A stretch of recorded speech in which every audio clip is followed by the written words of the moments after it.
roaring engines, the fastest bikes in the world, and a lot of high-octane gameplay. The MotoGP franchise has set the standard for bike racing games since its inception. With the newest iteration, MotoGP 21, many aspects have been looked at from a different angle. Most of them find their origins in the gameplay, but there are also some superb new additions as well. To really show the evolution that the game has taken in just 1 year, we will compare it directly to its older brother, MotoGP 20. So tighten your grip and let's get rolling.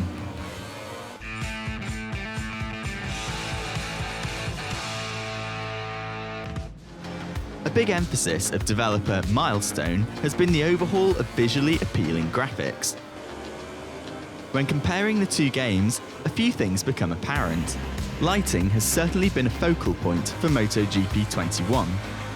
You can see the sun rays reflecting off the rider's back now, and a glow in the camera enhances the feeling of it being an excellent day for a motorcycle race. Even though MotoGP 21 does not support ray tracing lighting, it's still a focal point and looks mighty great without it. And onto the dark side, a new shadow model is also warmly welcomed.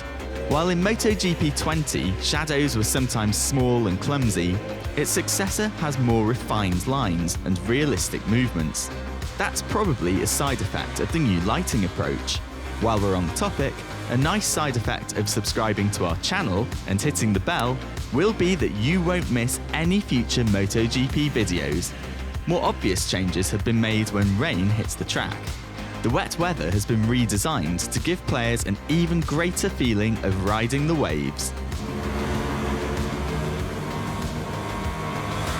The improved lighting once again works wonders because the wet circuit looks simply stunning. On top of that, water reflections have also increased. This leads to a thicker mist, further adding to the realism.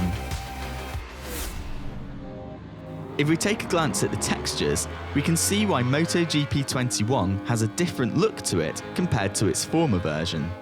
A bit more detail was added, which makes a few things look better. No matter if it's grass, a wet track, or the bike models. All these aspects have received minor or even more major updates, so they point clearly in the direction that Milestone wants to go. Another major update this year has been the physics of the game. As world champion Andrew ZH mentioned in our setup guide for MotoGP 21, the game behaves completely differently this year. If you're interested in that, you can check out that video on our channel right after this. As mentioned, these changes are down to adaptations in the physics department, and if you compare the two games, you can spot the difference.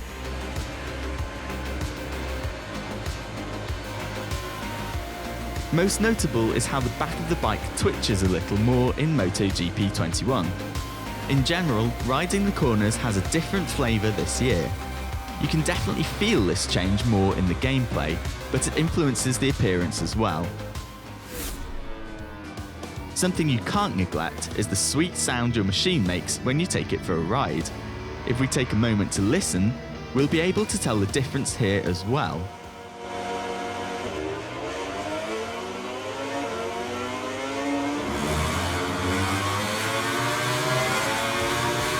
MotoGP 21 resonates more with less of a dull, droning sound to it. This is something that matters to seasoned sound fanatics. In a sea of bikes, this might not be too clear to hear, but you can certainly notice the more refined roar of the bike's engine in time trial.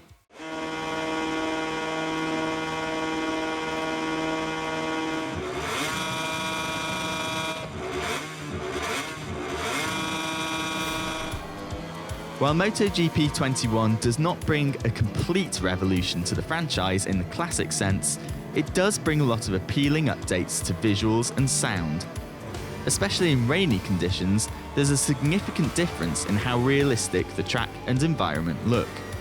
All recordings here have been taken on PC with the settings on Ultra. Because of that, there have not been too many differences with the frame rate or performance. However, the improved graphics naturally take a larger toll on your graphics card compared to previous versions. So if you want to run MotoGP 21 on a lower spec PC, you might not see all the benefits of this year's game. On the PS5, the game looked pretty much the same as it did on PC. You don't have to downgrade any of the sexy visuals to enjoy the bikes on a console. For more esports racing in general, visit overtake.gg or our YouTube and other social channels. Thanks for having me, and until next time, cheers!